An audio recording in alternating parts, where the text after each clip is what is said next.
যেন সবর ইতিহার করে সে ব্যবস্থা বানানো নেই। আমরা চেষ্টা করবো আমরা ওনাদের যে কজন আসবে সেই কজনের জন্য আমরা যে এখানে অ্যারেঞ্জমেন্ট সেখানে পীর ভাইরা আসবেন না, এটা আমি ওই ক্লাসেই বলে দেবো আর কি না। কিন্তু ওই পীর ভাইরা থাকবেন, আমরা যেভাবে ব্যবস্থা করতে পারি অবস্থা বুঝে, মানুষের অবস্থা বুঝে পীর ভাইদেরকে এখানে এনে ডাকবো, অথবা মসজিদের সামনে হুজুর পারমিশন দিচ্ছি ওখানে বসে আমরা ওনাদের ব্যবস্থাপনা নেব। তো আমরা যেহেতু সবাই এখন কিন্তু ওনাদেরকে এন্টারটেইন করার জন্য, কেউ এরকম মনে করবো না যে আমি এন্টারটেইনমেন্ট পেলাম না, কেন পেলাম না, কি হলো। এখানে হোস্ট কিন্তু আপনারা, হ্যাঁ আমরা হোস্ট, একদম হোস্ট পুরোটাই আপনারা কিন্তু এইখানে। হ্যাঁ পুরোপুরি হোস্ট আপনারা, আপনারা ব্যবস্থা করেন। এখন সমস্ত ব্যবস্থাপনা আমাদের কাঁধে আসছে, তাইলে আমার কাঁধে আসা মানে আপনার কাঁধেও আসা, ওনার কাঁধে আসা, তাই আপনার কাঁধে আসছে আর আপনি পয়সা খাইয়ে দেবেন, এটা তো ঠিক হবে না। আপনি খাওয়ার আগে চিন্তা করবেন সবাই খাওয়াইতে পারলাম কিনা, এটা দেখতে হবে। স্যাক্রিফাইসিং ফুড, স্যাক্রিফাইসিং টেন্ডেন্সি, আপনার রিজিক যেটা আল্লাহ অ্যালট করছে সেটা তো আছেই, সেটা কোনোদিন ক্ষয় হবে না, আল্লাহর তরফ থেকে আসবে। কিন্তু আপনি যে এই যে খাওয়াইলেন, হুজুর কদিন আগে বলছেন, আমি তখন আমার জিজ্ঞাসা করলাম হুজুর অন্যের টাকা দিয়ে আমি খাওয়াই দিলাম কিছু হবে? হুজুর বলছে হ্যাঁ সেটাও সব হবে।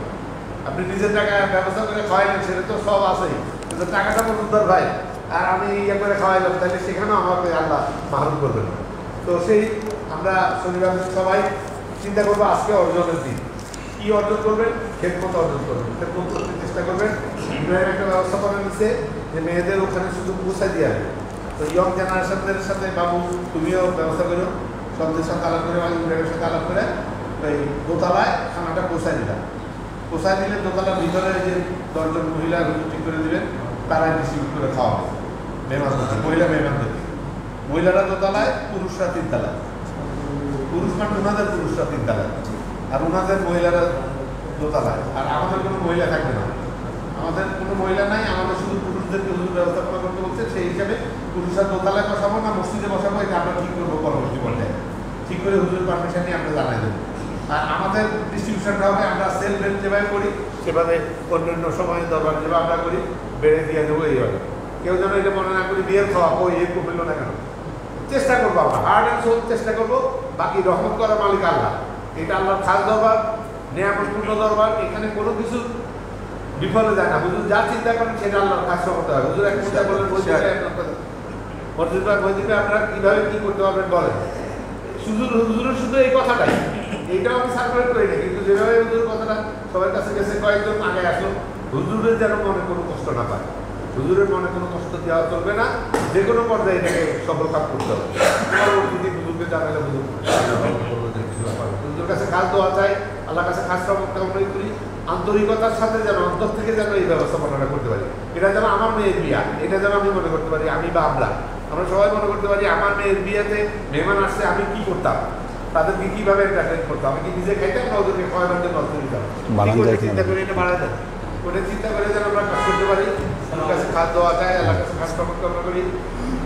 আর এর সাথে আরেকটা জিনিস আমাদের এখানকার বৃহস্পতিবার দিন আমাদের সবে মেয়েরা, তো সব মেয়েরা যে হুজুর পারমিশন নিয়েছি ইনশাল্লাহ আমরা এই ইফতারের ব্যবস্থা রাখবো এখানে ইনশাল্লাহ। মুক্তাসার ইফতারের ব্যবস্থা থাকবে, তারপরে ক্লাস হবে, মিলাদ হবে, মাহফিল হওয়ার পরে হুজুর তোহফা বিতরণ করতে বলছেন। আমরা নবীনাল একটা তোহফার ব্যবস্থা রাখছি ইনশাল্লাহ, ওটা ডিস্ট্রিবিউট করে দেবো। এটা বৃহস্পতিবার, শুক্রবারে জুম্মা পড়বো, জুম্মার পরে নর্মাল এখানে যে খাওয়া দাওয়া সেই ব্যবস্থা করা একটু চলবে, সেটা থাকবে। আর হুজুর ওই গুটি টুটি একজন মুরব্বী নিয়ে যে দোয়া করাই দিয়ে আসবেন। এরপরে শনিবারে দুপুরে আমাদের ওরা আসতেছে 40 জন মাত্র, আলহামদুলিল্লাহ ওদের পক্ষ থেকে আর কি। ওরা 40 জন, হ্যাঁ ম্যাক্সিমাম 60, 40 থেকে 60 জন আর কি। হ্যাঁ এটা ধরা আর কি। হ্যাঁ সেই জন্য আমরা তো বেশি যাইতে পারবো না এখান থেকে। এই হ্যাঁ যেতে পারবো না। দ্বিতীয় কথা, হুজুর যেভাবে দোয়াটা করতে চাচ্ছেন সেভাবে তো দেখবো আমরা, বাইরে তো আমরা যাবো না। সুতরাং সেইখানে ওইটা কোনো প্রডিউসারযোগ্য বিষয় হয়ে দাঁড়াবে না আমাদের জন্য। আমাদের জন্য ব্যবস্থাপনা থাকবে শনিবার দিন দুপুরবেলা, এবং সেই সময় ব্যবস্থাপনা আপনাদের ব্যবস্থাপনা, আপনারা সবাই মিলে আপনাদেরকে খাওয়াবেন, এটাই ব্যবস্থা করবেন। তারপরে একলাই দিয়ে দেওয়া হবে কীভাবে কী করবেন। আপনারা যারা মোটামুটি দরবারে খেদমত করেন তারা সবাই থাকবে, মা মুস্তাফা তোমরা যারা আসো, ছোটো ইয়ং ব্যাচ যারা আসো, তারা ম্যাক্সিমাম তোমাদের কাজটা হবে এই যে মহিলাদের ফিডিংটা দেওয়া, তার ভিতরে মহিলারা ডিস্ট্রিবিউট করবে, তোমরা খালি কারি ডিশ, রাইস ডিশ এগুলোগুলো আইনা দিবে এখান থেকে। তো হুজুর কাছে খাস দেওয়া যায়, আল্লাহর কাছে খাস মনে করি, বলি আল্লাহ মসজিদের খেদমত এবং দরবার খেদমত করতে আলহামদুলিল্লাহ الحمد لله نحمده ونستعينه ونستغفره ونؤمن به ونتوكل عليه ونعوذ بالله من شرور أنفسنا ومن سيئات أعمالنا من يهد الله فهو المهتدي ومن يضلل فلن تجد له وليا مرشدا فنشهد أن لا إله إلا الله وحده لا شريك له ونشهد أن سيدنا وسندنا ونبينا محمدا صلى الله عليه وسلم فصلى الله تعالى عليه وعلى آله وأزواجه وذريته وأهل بيته وأحبابه وأصحابه الأجمعين إلى يوم القيامة أما بعد الله عاشق وسالك بند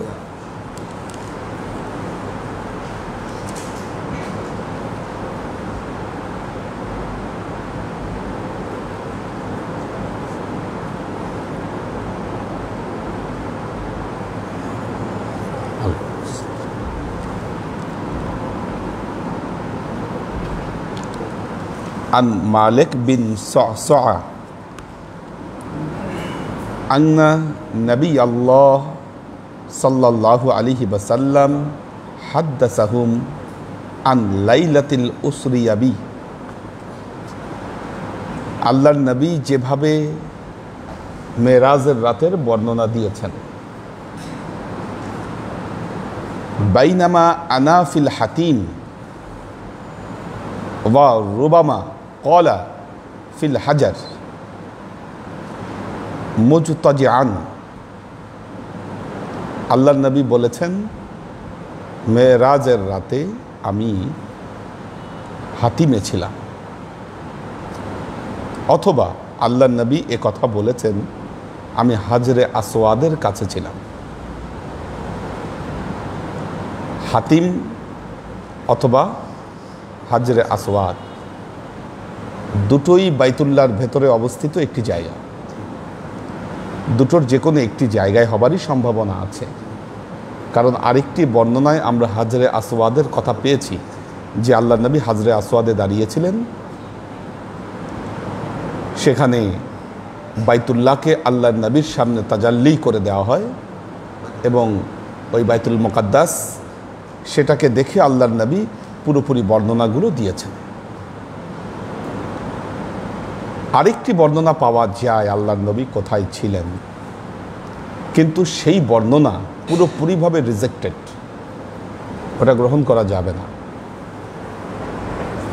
আপনাদেরকে একটা কথা বলি হাদিসে থাকলেই যে সেটা মানতে হবে বিষয়টা তা না নাম্বার ওয়ান কথাটা মনে রাখবেন আর হাদিসে না থাকলেই যে করা যাবে না বিষয়টা তাও নয়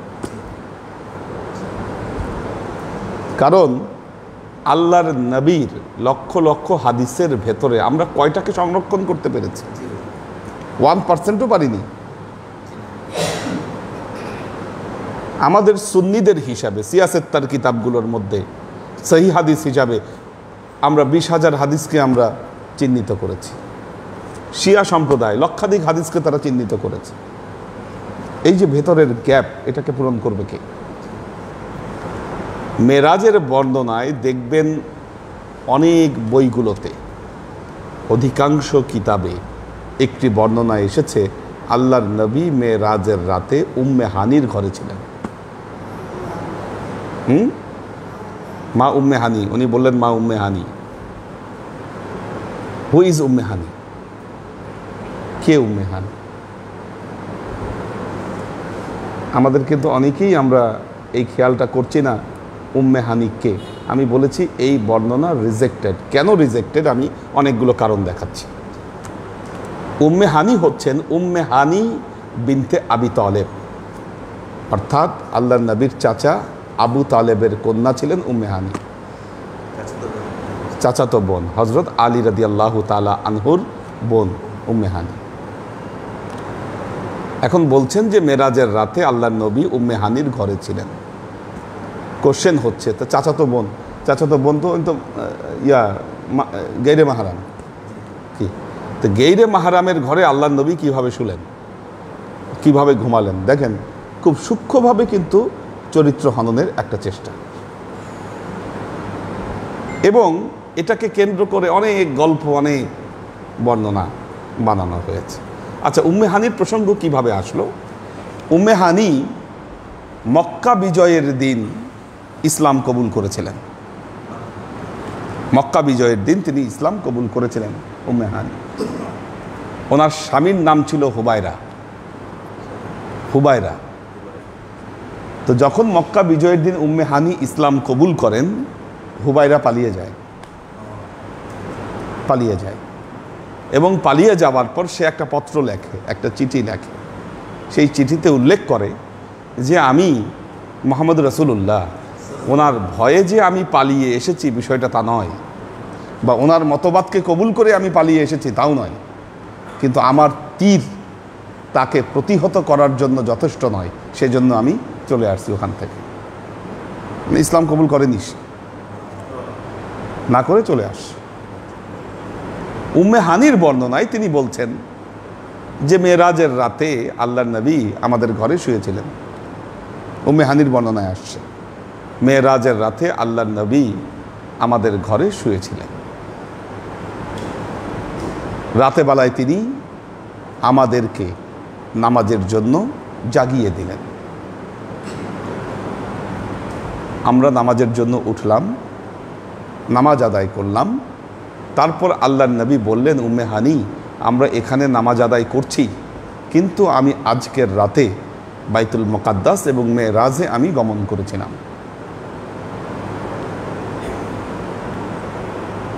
এ কথা বলার পর উম্মে হানি বললেন, আপনি এই কথাগুলো কুরাইশদের কাছে বর্ণনা করবেন না, তাহলে ওনারা আপনাকে ঠাট্টা বিদ্রুপ করবে। আল্লাহর নবী বললেন, না, আমি অবশ্যই বর্ণনা করব। এ কথা বলার পর আল্লাহর নবী যখন চলে আসতে গেছেন, উম্মে হানি আবার আল্লাহর নবীর চাদর ধরে টান দিছেন। এতে আল্লাহর নবীর পেটের একটা অংশ বের হয়ে আসছে। উম্মে হানি বর্ণনা দিচ্ছেন যে আল্লাহর নবীর পেট সাদা রেশমি কাপড়ের মতো পেট দেখা গেল আল্লাহর নবীর, এবং আল্লাহর নবী বললেন, আমি অবশ্যই বলবো, তারা আমাকে বিদ্রুপ করুক আর যাই করুক আমি বলবো। এখন দেখেন, যে উম্মে হানি মক্কা বিজয়ের দিন ইসলাম কবুল করেছেন, রাতে বেলায় উঠে তাহলে ইসলাম কবুল করার আগেই কিভাবে নামাজ আদায় করলেন আল্লাহর নবীকে নিয়ে? কি, আর যার স্বামী এত বড় সাচ্চা কাফের ছিল, সে কিভাবে নামাজ আদায় করলো? ওনার বর্ণনায় আমরা শব্দটা ব্যবহার করেছেন। এতে কেউ কেউ বলছেন যে না, এতে উম্মে হানির যে স্বামী তার সাথে ছিল, হুবায়রাও তার সাথে ছিল। কাজেই মেরাজের বর্ণনায় উম্মে হানির প্রসঙ্গ এটা আমাদের গ্রহণযোগ্য নয়, আমরা এটা গ্রহণ করব না। উম্মে হানি 46টি হাদিস বর্ণনা করেছেন। সেই হাদিসই আমরা গ্রহণ করতে পারি যার মধ্যে সমন্বয় খুঁজে পাওয়া যাবে, কিন্তু সমন্বয় যদি খুঁজে পাওয়া না যায়, বর্ণনা যদি এলোমেলো হয়, সেখানে এটাকে গ্রহণ করবার কোনো কারণ নেই। এমনও বর্ণনা এসেছে, দেখেন হাদিসগুলোতে এরকমও বর্ণনা এসেছে যে হুবায়রা আর আল্লাহর নবী নাকি আবু তালেবের কাছে উম্মে হানির বিয়ের জন্য পয়গাম পাঠিয়েছিলেন।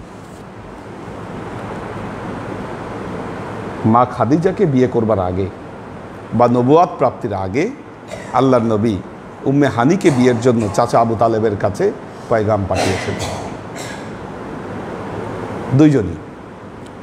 তো আল্লাহর নবীর চাচা আবু তালেব আল্লাহর নবীর পয়গাম কবুল না করে হুবাইরার পায়গামকে কবুল করলো এবং হুবাইরার সাথে উম্মে হানির বিয়ে দিল। উম্মে হানির বিয়ে দিল। বিয়ে দেওয়ার পরে আল্লাহ নবী আবার জিজ্ঞাসা করলেন, চাচা আপনি এই কাজ করলেন, আমার সাথে বিয়ে না দিয়ে হুবাইরার সাথে বিয়ে দিলেন। তো আবু তালেব বললেন, আমি সম্মানিত ব্যক্তি, কাজেই সম্মানিত ব্যক্তির সাথে আমি উম্মে হানির বিয়ে দিয়েছি। তোমার মা বাবা নাই, কেউ নাই, তোমার কাছে কেন বিয়ে দিব? তো এই যে বর্ণনাগুলো, এর একটা অপচেষ্টা হচ্ছে উম্মে হানির সাথে আল্লাহর নবীর একটা প্রণয়ের সম্পর্ক ছিল, একটা প্রেমের সম্পর্ক ছিল, এবং উম্মে হানি আল্লাহর নবীর বিভিন্ন সৌন্দর্যের বর্ণনা দিয়েছেন, আল্লাহর নবীর হাসির বর্ণনা দিয়েছেন। এই বিষয়গুলো নিয়ে একটা পানি ঘোলা করার চেষ্টা করা।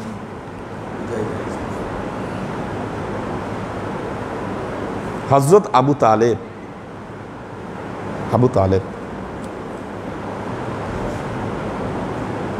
আল্লাহর নবীকে যেভাবে আশ্রয় দিয়েছেন, ইসলামের প্রাথমিক যুগে আল্লাহর নবীর পৃষ্ঠপোষক ছিলেন আবু তালেব। তিনি যেভাবে তাকে আগলে রেখেছেন সেটি বড় ব্যাপার। কাজেই আবু তালেব সম্পর্কে বর্ণনা এটাও আমাদের সতর্কভাবে নিতে হবে। যেমনিভাবে আপনারা জানেন মদ হারাম হওয়ার ঘটনায় কিভাবে হযরত আলীর নাম ঢুকিয়ে দিয়েছে, চিন্তা করেন।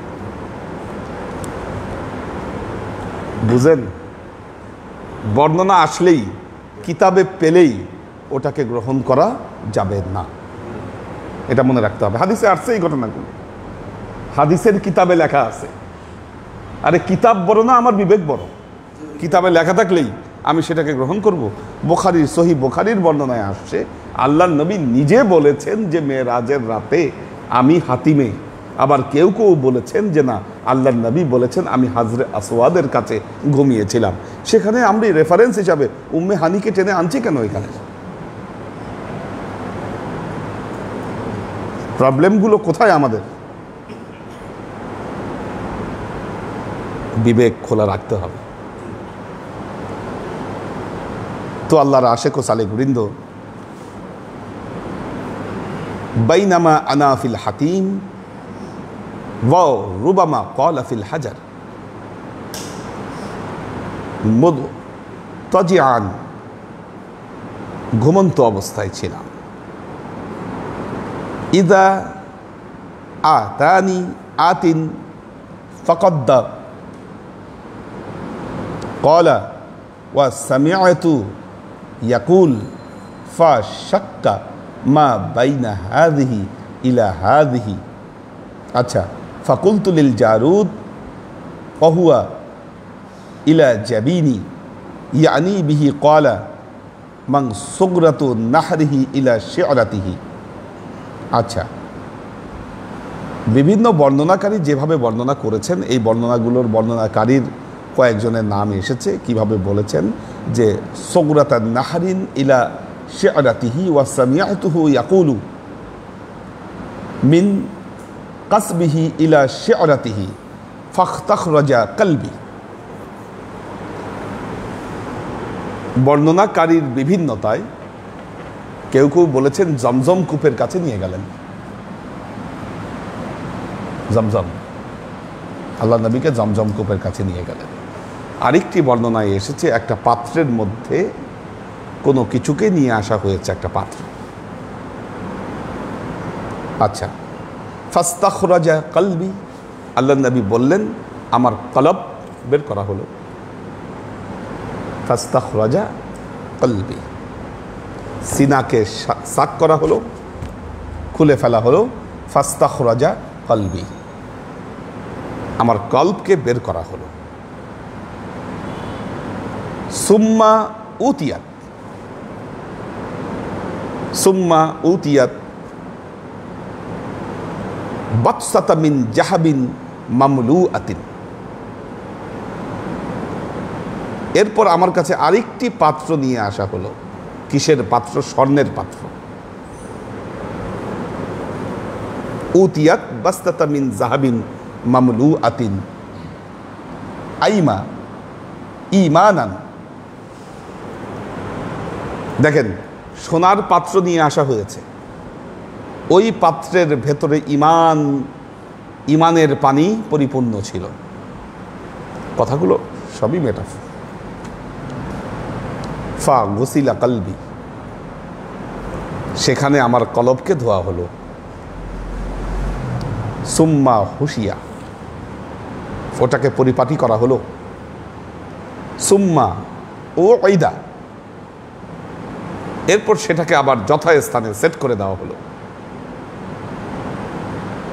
আমার কলব বিদীর্ণ করা হলো, সেখান থেকে কিছু বের করা হলো।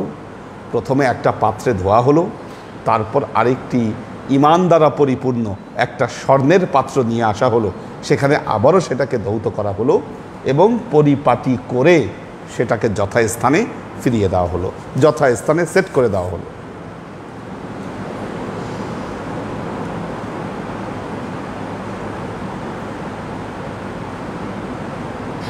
সুম্মা উতিতু বিদাব্বাতিন দুনাল বাগাল ওয়া ফাওকাল হিমার, এরপর আমার কাছে একটা দাব্বা জন্তু, হ্যাঁ, দাব্বাতুল আরদ, দাব্বা মানে হচ্ছে জন্তু। একটা জন্তুর কাছে নিয়ে আসা হলো দুনাল বেগাল ফাওকাল হিমার, গাধার চেয়ে যেটা বড়, ঘোড়ার চেয়ে ছোট। হ্যাঁ, গাধার চেয়ে একটু বড়, ঘোড়ার চেয়ে ছোট। গাধার সাইজটা একটু ছোট ছোট হয়, কানগুলো খাড়া খাড়া। তো দুনাল বাগল ফাওকাল হিমার,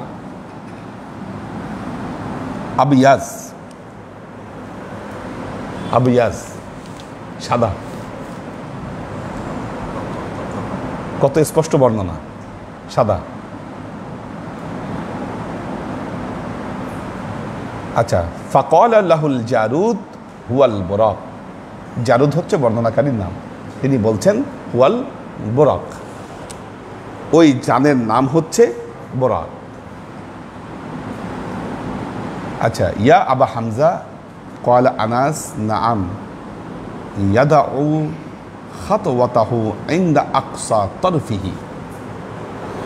আরেকজন বর্ণনাকারী বলেছেন, আল্লাহর নবী এটা বলেছেন, ওই জান এক লাফে দিগন্ত পার হয়ে যেত, এত স্পিড এটার, অর্থাৎ দিগন্ত যত দূর দেখা যায় এক লাফে ওটা অত দূর পার হয়ে যেত।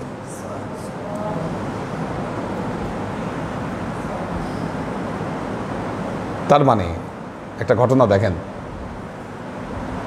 প্লেনে উঠলে দিগন্ত দেখা যায়, তো প্লেনে উঠলে দিগন্ত দেখা যায়, চারিদিকে আকাশ মেঘ সব দেখা যাচ্ছে, কিন্তু এটার বর্ণনা অনুযায়ী বোঝা যাচ্ছে ওই যে দিগন্ত দেখা যায় মুহূর্তে মুহূর্তে সেটা পাস হয়ে যাচ্ছে, মানে কিছুই দেখা যাচ্ছে না, এত স্পিড সেটা। ট্রেনে গেলে কাছের গাছগুলোরও দেখা যাচ্ছে, হ্যাঁ, সেরকম অবস্থা।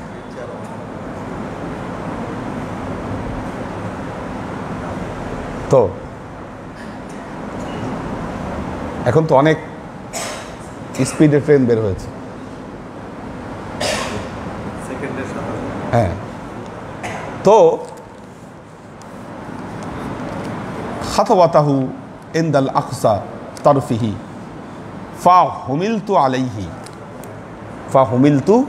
আলাইহি, সেটার মধ্যে আমরা চলে বসলাম।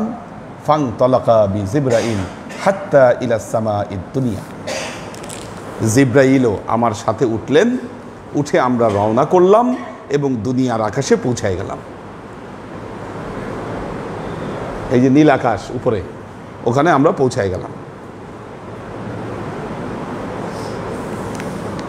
ফাস্তাফতাহা, আকাশকে খুলে দেওয়ার জন্য অনুমতি চাওয়া হলো, আকাশকে খোলার জন্য অনুমতি চাওয়া হলো। ফাকিল আমান হাজা, ভেতর থেকে জিজ্ঞাসা করলো রক্ষীরা, এটা কে? কলা জিব্রাইল ক্বালা জিবরাইলু, জিবরাইল আলাইহিস সালাম বললেন আমি জিবরাইল। ক্বালা ওয়া মান মাআকা, তোমার সাথে এটা কে? ক্বালা মুহাম্মদ, জিবরাইল আমিন বললেন এটা মুহাম্মদ রাসূলুল্লাহ সাল্লাল্লাহু আলাইহি ওয়াসাল্লাম। ক্বালা ওয়াকাদ উরসিলা ইলাইহি, তাকে কি এখানে পাঠানো হয়েছে, মানে পাশ আছে কিনা ঢোকার জন্য? ক্বালা নাম, জিবরাইল বলেন হ্যাঁ আছে। পাশ ছাড়া তো কেউ ঢুকতে পারবে না। রুহু নিয়ে ঢুকতে গেলেও সব রুহুকে তো ঢুকতে দিবে না, সব রুহু যেতে পারে না। লা তুফাত্তাহু লাহুম আবওয়াবুস সামা, আয়াতে আছে, কোরআনের আয়াতে আছে, আল্লাহ বলছে কাফের মুশরিকদের জন্য আল্লাহ আকাশের দরজা খুলে দেন। তো মরে যাওয়ার পরও দরজা খুলছে না, যেগুলো পাপিষ্ঠ আত্মা। তো এখন জ্যান্ত মানুষ নিয়ে গেছে জিবরাইল আমিন, মারাত্মক ব্যাপার। এখন জিবরাইলের তো অনুমতি আছে। এখন আকাশের রক্ষীরা জিজ্ঞাসা করছে ওয়াকাদ উরসিলা ইলাইহি, ওনাকে কি ডেকে পাঠানো হয়েছে, মানে ইয়া আছে কিনা? জিবরাইলের মতো এত বড় ফেরেশতা একজন জ্যান্ত মানুষ নিয়ে গেছে, এটা বিশাল ব্যাপার। তো তারপর জিজ্ঞাসা করতেছে, সিকিউরিটি চেক, এটা সিকিউরিটি চেক। ক্বালা নাম কিলা মারহাবাম বিহি ফানি'মাল মুজি, তো ফেরেশতারা বলে উঠলো মারহাবা মারহাবা, কি মারাত্মক ব্যাপার। হ্যাঁ, মারহাবা সুস্বাগতম, মারহাবাম বিহি ফানি'মাল মুজি, কতই না নিয়ামতপূর্ণ অতিথি উনি। ফানি'মাল মুজি।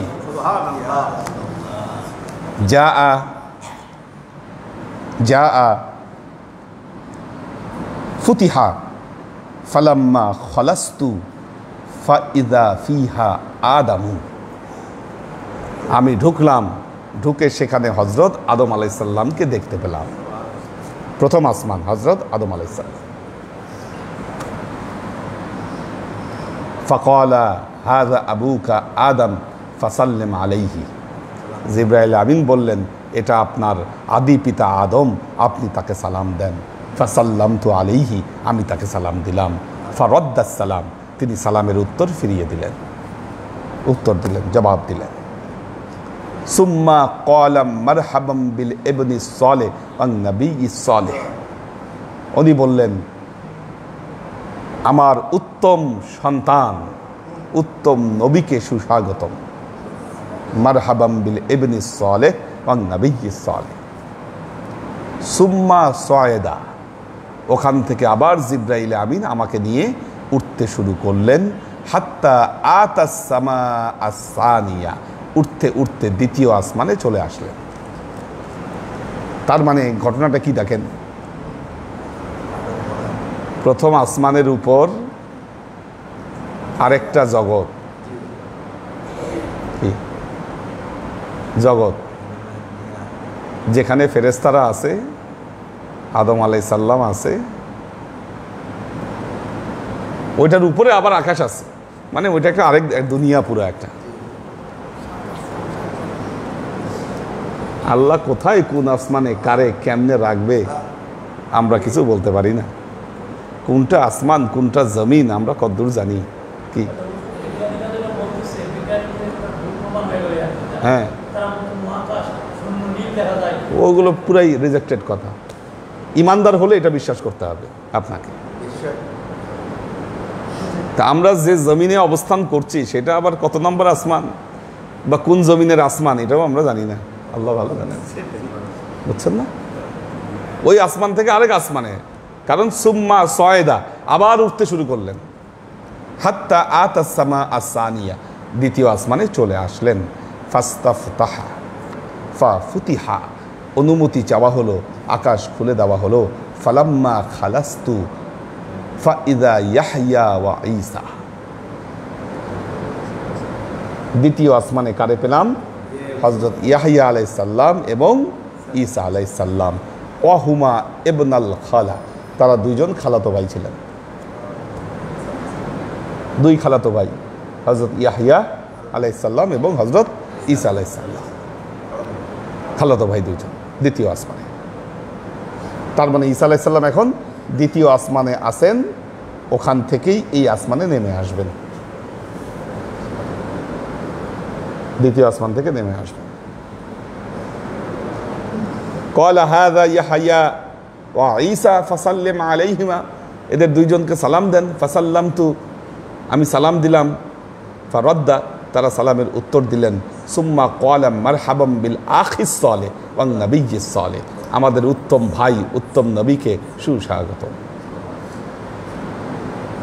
সুম্মা সাঈদা বি ইলা সামাইস সালিসা, এরপর আবার আমাকে নিয়ে তৃতীয় আকাশের দিকে উঠতে শুরু করলো। ফাস্তাফতাহা, অনুমতি চাইল। কিলা মান হাযা, জিজ্ঞাসা করা হলো এটা কে?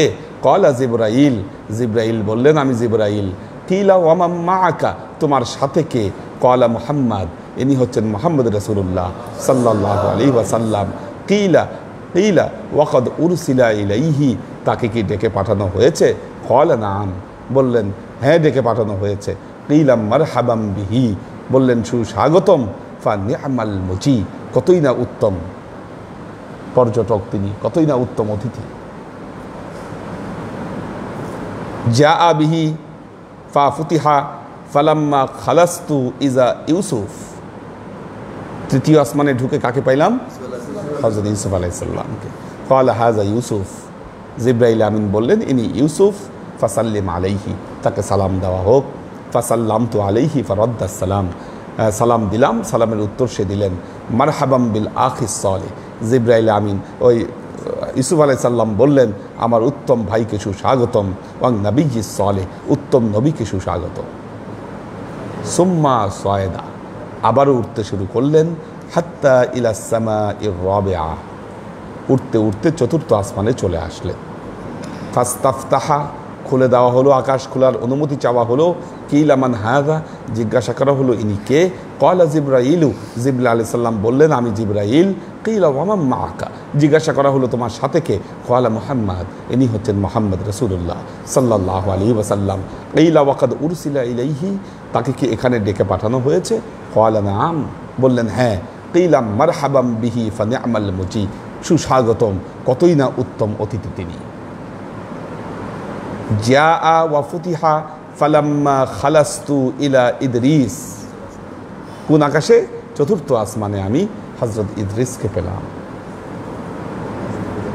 ফাইদা হাযা ইদরিস ফাসাল্লিম আলাইহি, যাদেরকে দেখলেন দুইজন জীবন্ত অবস্থায় ঢুকে গেছে, ঈসা আলাইহিস সালাম আর ইদরিস আলাইহিস সালাম। একজন দ্বিতীয় আসমানে, একজন চতুর্থ আসমানে। এনারা দুইজন জীবন্ত অবস্থায় ঢুকে গেছে, একজন ফেরত আসবে। জি, তো ওখানে ইদ্রিস আলাইহিস সালামকে পেলেন, আর বাকিরা এখান থেকে ওফাত হওয়ার পরে তারা ওই আসমানে অবস্থান করছেন।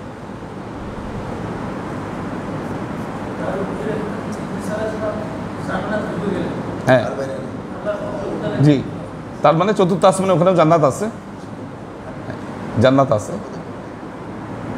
আচ্ছা,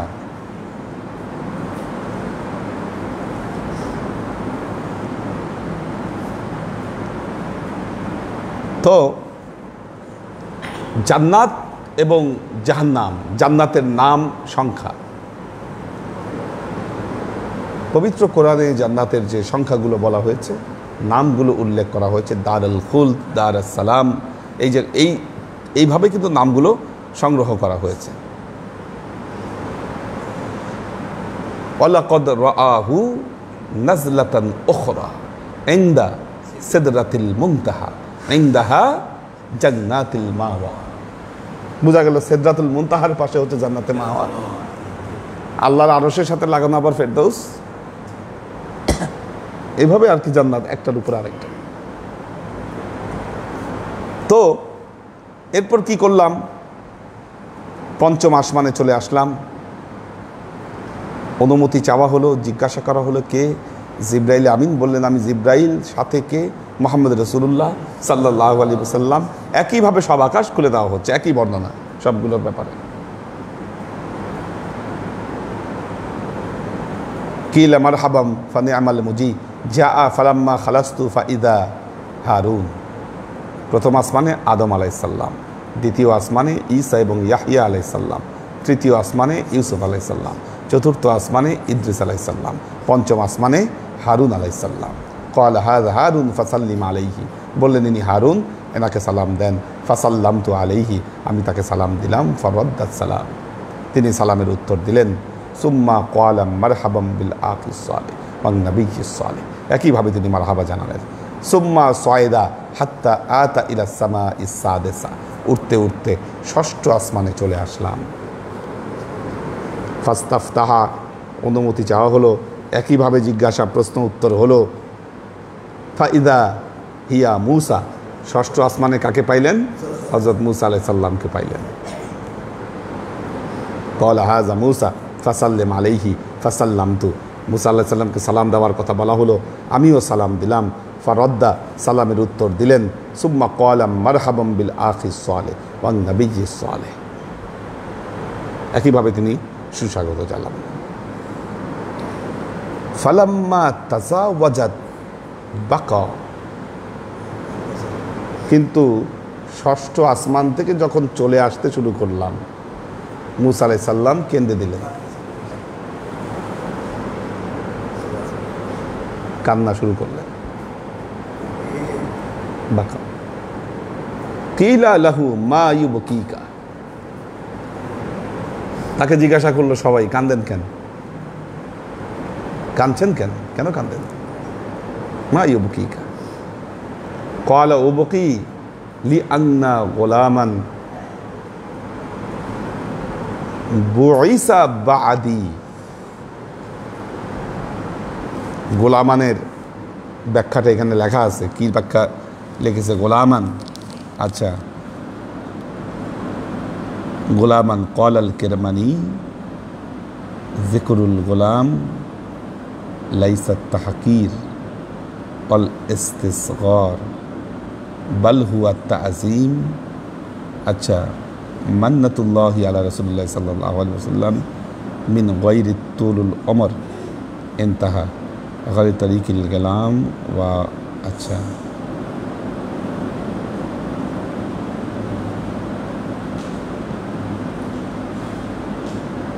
আচ্ছা, গোলাম, দেখেন গোলাম শব্দটা তো নেগেটিভ শব্দ হয়।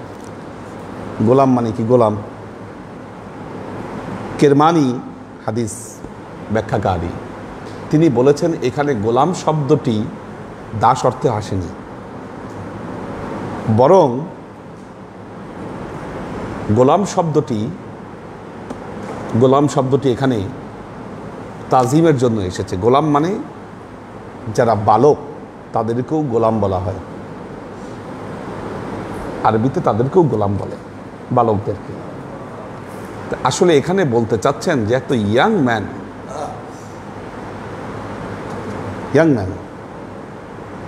40 বছর বয়সে নবুয়াত পেয়েছেন, তার কয়েকদিন পরে কি বুড়া হন নাই তো আল্লাহর নবী, সেই অর্থে মূসা আলাইহিস সালাম বলেছেন গোলামান, একজন গোলাম, কিন্তু তিনি দাস বা গোলাম এই ধরনের অর্থে এটি ব্যবহৃত হয়, বা তাকে তুচ্ছ তাচ্ছিল্য করার জন্য শব্দটি ব্যবহার করেন। একটি কথা বলেছি, মেরাজ নিয়ে হযরত মূসা আলাইহিস সালামের অনুসারীদের একটু জেলাস আছে, কারণ তাদের নবী আল্লাহকে দেখতে চেয়েছিল, পারেনি। আমাদের নবী আল্লাহকে দেখেছেন। এটা তাদের বিরাট প্রেস্টিজ ইস্যু। আর আজকে আমাদেরই টোপকা টপকি পড়া কিছু মাওলানারা এই ব্যাখ্যা করছেন মেরাজের রাতে নবী আল্লাহকে দেখে নাই। এটা হাদিস প্রমাণ, কোরআনের ব্যাখ্যা দিয়ে প্রমাণ করার চেষ্টা করছেন। আর আমরা কিছু মুসলমান ওই ব্যাখ্যাকে বিশ্বাস করছি।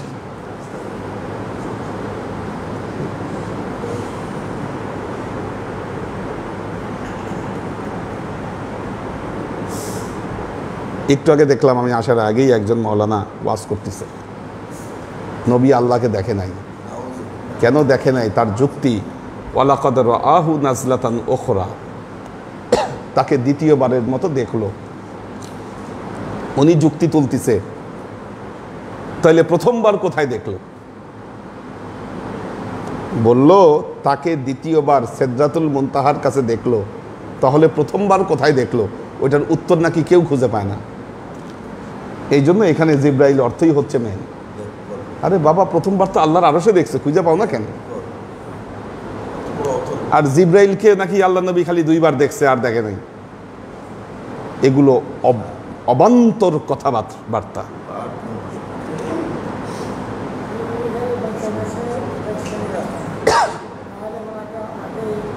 তো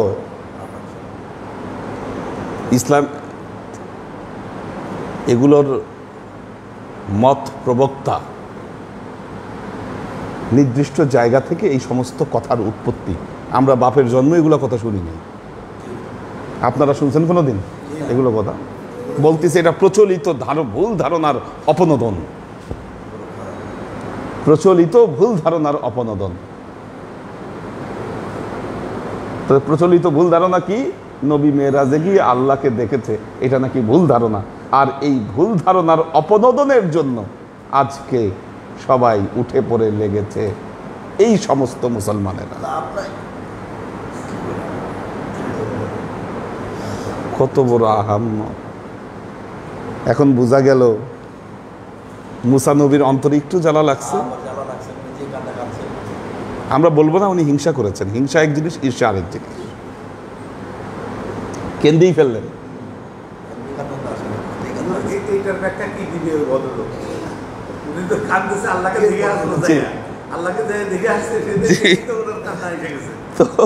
না, উনি কান্নার আবার কারণ ভিন্ন বলছেন।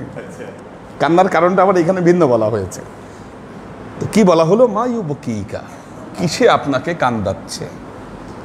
কলা উবকি। দেখেন বর্ণনা কিন্তু আল্লাহ নবীর মুখের বর্ণনা, এটা ডাইরেক্ট বর্ণনা। এটা মুসা আলাইহিস সালাম এই উত্তর দিয়েছেন, উবকি, আমি এই জন্য কাঁদছি, লি আন্না গোলামান বুইসা বাদি, একটা গোলাম, একটা ইয়াং ছেলে যাকে আমার পরে আল্লাহ পাঠালো।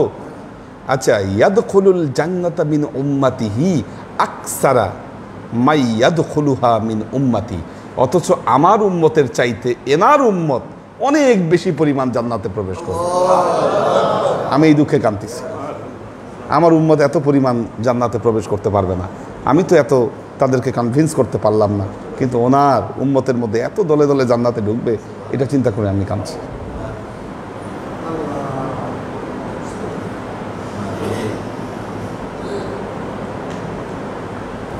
কাজেই যারা ইহুদিদের দালালি করছেন তাদেরকে বলবো দালালি ছাড়েন, দালালি ছাড়েন।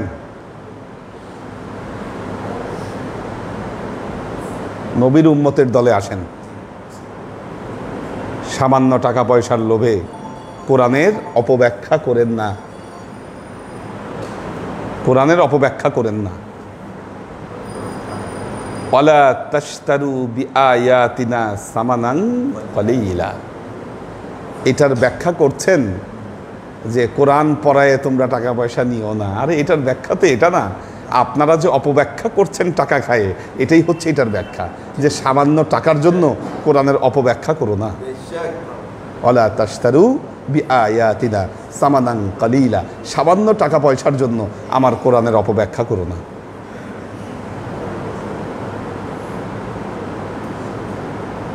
তো কান্না শুরু করলেন হযরত মুসা আলাইহিস সালাম। এরপরে সপ্তম আসমানে গেলেন, সপ্তম আসমান খুলে দেওয়া হলো, একইভাবে জিজ্ঞাসা করা হলো, কে? উত্তর দেওয়া হলো, এবং সেখানেও তাকে সুস্বাগতম জানানো হলো, নিআমাল মুজি ফালাম্মা খালাস্তু ফাইদা ইব্রাহিম। সপ্তম আসমানে হযরত ইব্রাহিম আলাইহিস সালাম আছেন, এবং তখন আবার বললেন ক্বালা হাযা আবুকা। দেখেন এখানেও আবু শব্দ, বাকি সব কিন্তু ভাই।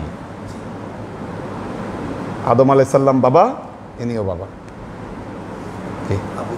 আবুকা। তার মানে বাবা অনেক রকম হয়। কি জন্মদাতা বাবা হয়, আদর্শিক বাবা হয়, কি রুহানি বাবা হয়। এই কথাগুলো নেগেটিভ কিছু না, হাদিসি আমরা এর প্রয়োগ দেখতে পাচ্ছি।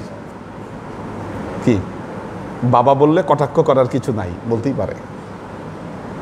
হাদিসের তো প্রয়োগটা দেখছেন আপনি, কি দুই জায়গায় শুধু বাবা শব্দটা ব্যবহার করলো। কি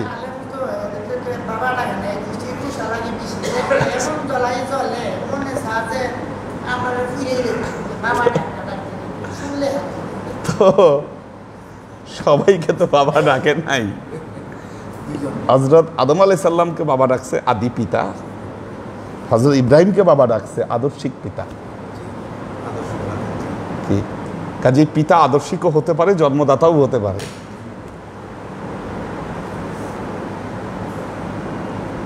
হাজা আবুকা ফাসাল্লিম আলাইহি, তাকে সালাম দেন। ফাসাল্লামতু আলাইহি, আমি সালাম দিলাম। ফারাদ্দাস সালাম। আসলে দেখেন হাদিসে যদি আমরা থাকি, বুখারীতে এখানে একজন একদিন প্রশ্ন করেছিলেন যে আমি ইমাম হুসাইন আলাইহিস সালাম বললাম কেন? হাদিসে অসংখ্য জায়গায় আহলে বেইতের সদস্যদের নাম যখন নেওয়া হয়েছে, সহিহ বুখারীর ভেতরেই অসংখ্য জায়গায় ইমাম হুসাইনের নাম যখন আসছে আলাইহিস সালাম বলা হয়েছে। এই যে শব্দের যে প্রয়োগগুলো দেখাবো আপনাদেরকে সামনে আসলে। তো কিন্তু না জেনে আমরা এই জিনিসগুলো নিয়ে অযথা তর্ক বিতর্ক করি, পানি ঘোলা করার চেষ্টা করি, ঘোলা পানিতে মাছ শিকারের চেষ্টা করি, অনেক কিছু। আগে যখন মাহফিলে যেতাম, আরে নামের শেষে কেবলা লেখা হলো কেন, এটা নিয়ে মানুষের অ্যালার্জি, এই সেরেক করে ফেলছে। পীর সাহেব কেবলা কেন লিখছে? হ্যাঁ, অথচ মাওলানা সাহেব নিজের নামের আগে ঠিকই মাওলানা লিখছেন। কি আরে কেবলা তো আল্লাহর সিফাত না, শিরক তো হয় আল্লাহর সাথে।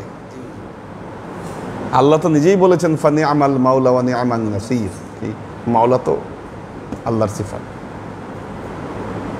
তো প্রয়োগ করা যাবে কি না যাবে, জায়েজ কি না জায়েজ, সেটার ভিন্নতা আছে। মাওলা বলা যাবে না তা না, কারণ আল্লাহর নবী নিজেই শব্দটা প্রয়োগ করেছেন। কি মান কুনতু মাওলা ফাহাজাল আলিয়্যু মাওলা। আল্লাহ নবী বলেছেন যে আমাকে মাওলা হিসাবে চায় সে যেন আলীকে মাওলা হিসাবে গ্রহণ করে। কাজে নিজের ক্ষেত্রেও মাওলা ব্যবহার করছেন, আলীর ক্ষেত্রেও মাওলা ব্যবহার করছেন। কাজেই মাওলা ব্যবহার করা যাবে, না জায়েজ নয়। আমরা বলছি না জায়েজ। তো কেবলা ব্যবহার করতে তো কোনো প্রবলেমই নেই সেখানে। তো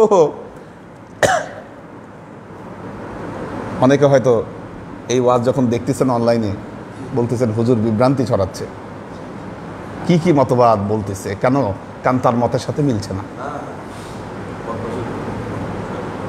যুক্তি নাই, কিন্তু তার কাছে যুক্তি নাই, উত্তর নাই।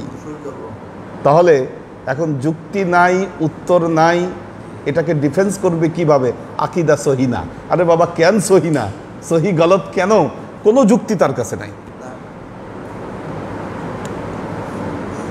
আল্লাহর আশিক ও সালেক বৃদ্ধ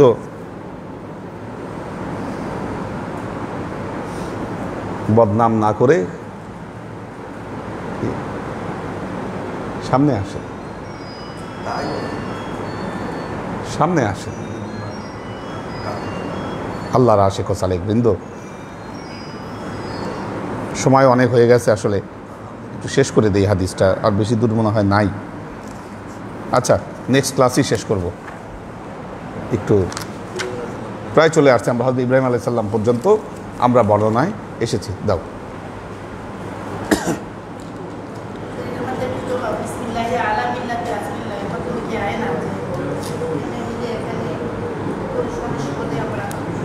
আসতেই পারে, অবশ্যই আসতে পারে, এটা ঠিক আছে। মোহাম্মদ কবির হোসেন, দেলাওয়ার হোসেন, এইচ.কে হানিফ, লুনা তাবাসসুম লুবনা, আরিফ রহমান, আমরিন শরীফ সবাইকে সালাম জানিয়েছেন, দোয়া চেয়েছেন।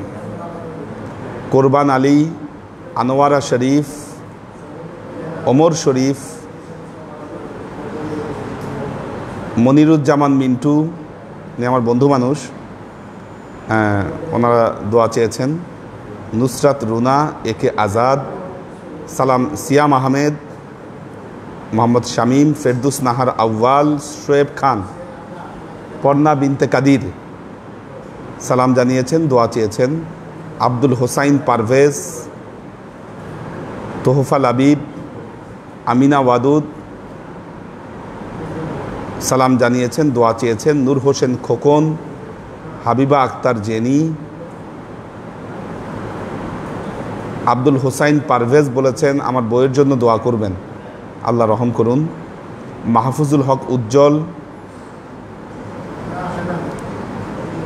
হারুন খান, শাকাওয়াত হোসাইন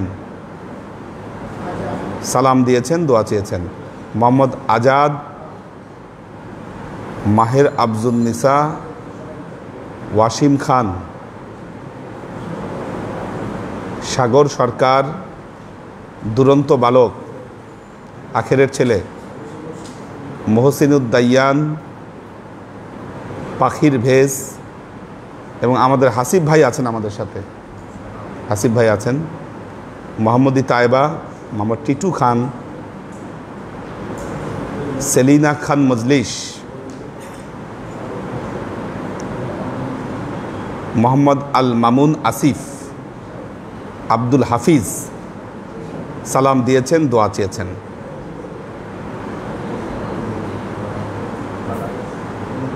আজিম হোসাইন মিলাদ, আসসালামু আলাইকুম, KSA থেকে সাথে আছি হুজুর। কিংডম অফ কি KSA Saudi Arab, kingdom of Saudi Arabia, Saudi Arabia থেকে যুক্ত আছেন। আসমা আজিজ সালাম দিয়েছেন, দোয়া চেয়েছেন। আল্লাহ সবাইকে ভালো রাখুন, কবুল করুন। বারাকাল্লাহু লানা ওয়া লাকুম ফিল কুরআনিল আযীম ওয়া নাফা'ানা ওয়া ইয়্যাকুম লা আয়াতি ওয়া যিকরিল হাকীম ইন্নাহু তাআলা জাওয়াদুন কারীমুম মালিকুন বাররাউফুর রহিম। আল্লাহুম্মা আমিন। আল্লাহুম্মা সাল্লি আলা মুহাম্মাদিন ওয়া আলা আলি মুহাম্মাদিন কামা সাল্লাইতা আলা ইব্রাহিম ওয়া আলা আলি ইব্রাহিম ইন্নাকা হামিদুম মাজিদ। আল্লাহুম্মা বারিক আলা মুহাম্মাদিন ওয়া আলা আলি মুহাম্মাদিন কামা বারাকতা আলা ইব্রাহিম ওয়া আলা আলি ইব্রাহিম ইন্নাকা হামিদুম মাজিদ। রব্বানা যালামনা আনফুসানা ওয়া ইল্লাম তাগফির লানা ওয়া তারহামনা লানাকুনান্না মিনাল খাসিরিন। রব্বানা আতিনা ফিদ দুনিয়া হাসানা ওয়া ফিল আখিরাতি হাসানা ওয়া কিনা আযাবান নার। রব্বানা লা তুযিগ কুলুবানা বা'দা ইয হাদাইতানা ওয়া হাব লানা মিন লাদুনকা রাহমা ইন্নাকা আনতাল ওয়াহ্হাব। আল্লাহুম্মা ইন্নাকা আফুব্বুন তুহিব্বুল আফওয়া ফা'ফু আন্নী ইয়া গফুরুর রহিমুল ওয়াদুদ। আল্লাহুম্মা নাওবির কুলুবানা বিনূরিল ঈমান ওয়া নাওবির কুলুবানা বিনূরিল ইসলাম ওয়া নাওবির কুলুবানা বিনূরিল ইহসান ওয়া যায়্যিন আখলাকানা বিনূরি মুহাম্মাদিন সাল্লাল্লাহু আলাইহি ওয়া সাল্লাম। আল্লাহুম্মা ইন্না নাসআলুকা ইলমান নাফিআ রিজকান ওয়াসিআ আমালাম মাকবুলা শিফাa'an মিন কুল্লি দাইন কলবান খাশিয়া যিহনান যাকিরা ঈমানান কামিলা তাওবাতান ক্বাবলাল মাউত রাহাতান ইনদাল মাউত ওয়া নাজাতান বা'দাল মাউত। আল্লাহুম্মা ইন্না নাসআলুকা রাহমাতিকা ফি কুল্লি দারাজাতিন ফালাহিন ফি কুল্লি আমরিন ওয়া নাউযু বিকা মিনাশ শিরকি ওয়াশ শাক্কি ওয়ান নিফাকি ওয়াল বিদআতি ওয়া মিন কুল্লি ওয়াসওয়াসাতিশ শাইতান। ইয়া আল্লাহ, ইয়া রহমান, ইয়া মালিক, আমরা এতক্ষণ তোমার দরবারে যে সমস্ত আমলকে উপস্থাপন করলাম ত্রুটিমুক্তভাবে এই আমলগুলোকে তুমি আমাদের তরফ থেকে কবুল করে নাও। তুমি আমলের যাজা আমাদের প্রিয় নবী হযরত মুহাম্মদ মুস্তাফা সাল্লাল্লাহু আলাইহি ওয়াসাল্লামের কাছে পৌঁছে দাও। আল্লাহ, আমাদের নবীর পরিবারবর্গের কাছে তুমি এর যাজাকে পৌঁছে দাও। আমাদের নবীর সাহাবায়ে কেরামের কাছে তুমি এর যাজাকে পৌঁছে দাও। এই দুনিয়ার সমস্ত আম্বিয়ায়ে কেরাম, সাহাবায়ে কেরাম, তাবেঈন, তাবেঈন, ওয়ালি আউলিয়া, গাউস, কুতুব, আমাদের মা বাবা, ভাই বোন, আত্মীয় স্বজন, এই দরবার থেকে যত পীর ভাই বোন চলে গেছে সবার রূহে আল্লাহ তুমি এর যাজাকে পৌঁছে দাও। তুমি তোমার হাবিবের ওসিলায় আমাদের সবাইকে কবুল ক্ষমা করে দাও। আমাদের জীবন থেকে সমস্ত অভাব অভিযোগ, বালা মুসিবত, দুঃখ কষ্ট, রোগ শোককে দূরভীত করে দিয়ে দৃঢ় হস্তে তোমার দ্বীনের খেদমতের তৌফিক তুমি আমাদেরকে দাও। আজীবন যেন তোমার হেদায়েতের পথে প্রতিষ্ঠিত থাকতে পারি সে তৌফিক তুমি আমাদেরকে দাও। সুবহান রাব্বিকা রাব্বিল ইজ্জাতি আম্মা ইয়াসিফুন সালামুন আলাল মুরসালিন আলহামদুলিল্লাহি রাব্বিল আলামিন ওয়াজআল আখিরু কালিমাতিনা ইনদাল মাউত লা ইলাহা ইল্লাল্লাহু মুহাম্মাদুর রাসূলুল্লাহ সাল্লাল্লাহু